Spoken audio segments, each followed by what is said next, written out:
Assalamualaikum warahmatullahi wabarakatuh. Perkenalkan, nama saya Hasbi Maulana, mahasiswa IAIN Madura, Program Studi Pendidikan Agama Islam, kelas B. Baik, saya di sini akan membacakan tips and trick dalam menjawab soal TOEFL, yaitu reading. Baik, di sini saya akan menjelaskan beberapa tips and trick for answering reading comprehension question. Tips and trick to help you excel to answer reading comprehension. Yang pertama, familiarize yourself with the direction or test introduction, yakni the introduction for TOEFL or English proficiency. These are always the same.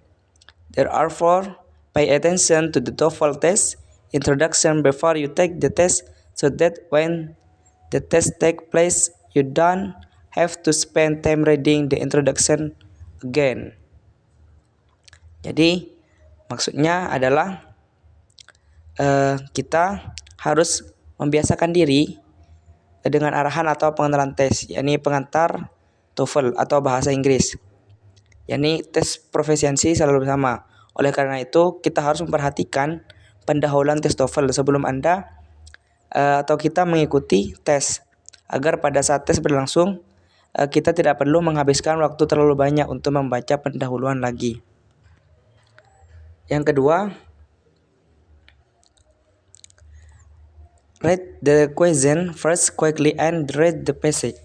Before you read the reading text, skim through the question as quickly as possible. Then read the text to find answer to the question. Maksudnya adalah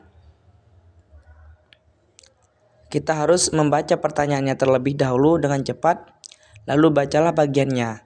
Sebelum Anda membaca teks bacaan, bacalah pertanyaan secepat mungkin. Kemudian bacalah teks tersebut untuk menemukan jawaban atas pertanyaan.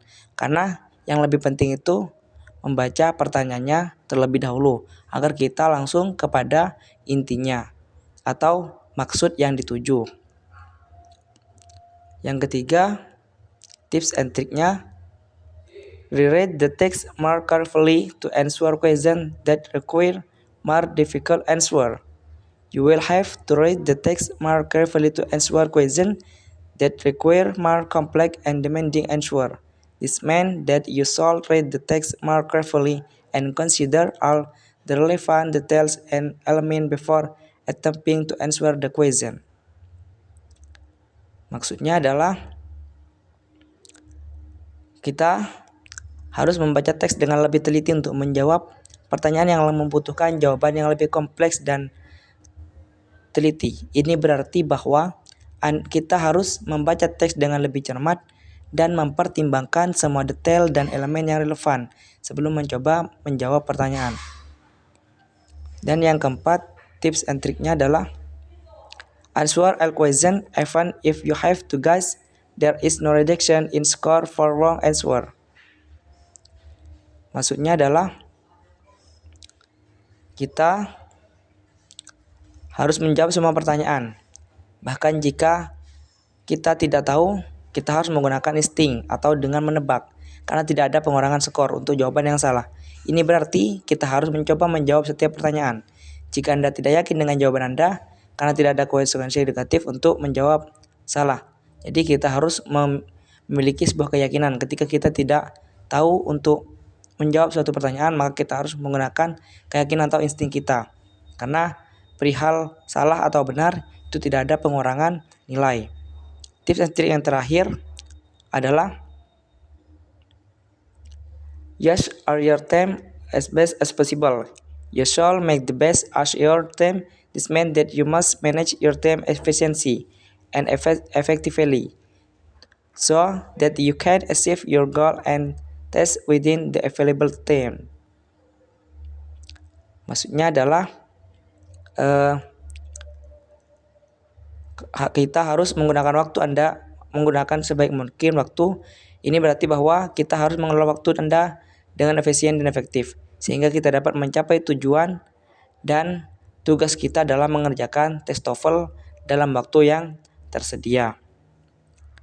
Baik, contohnya di situ ada 3 contoh pertanyaan. Yang pertama, according to the author, what are the benefit of using new technology in the workplace? According to the author, what are the ethical implications of using new technology in the workplace? Yang ketiga, what are the disadvantages of using new technology in the workplace? Jadi, tips and triknya, cara menjawabnya adalah soal yang pertama, di situ menurut penulis apa saja manfaat menggunakan teknologi di tempat kerja. Jadi kita yang pertama harus membaca pertanyaan terlebih dahulu agar kita tahu apa maksud dari pertanyaan tersebut. Kemudian kita baru membaca teksnya agar kita bisa menemukan jawabannya. Dan jawabannya adalah meningkatkan produktivitas dengan mengurangi tugas-tugas yang repetitif dan meningkatkan kemampuan untuk berkomunikasi dan berkolaborasi dengan orang lain. Jadi dalam teks yang dibaca, penulis menunjukkan bahwa penggunaan teknologi baru di tempat kerja dapat meningkatkan produktivitas. Baik, terima kasih. Mungkin hanya itu dari saya. Kurang lebihnya mohon maaf. Wassalamualaikum warahmatullahi wabarakatuh.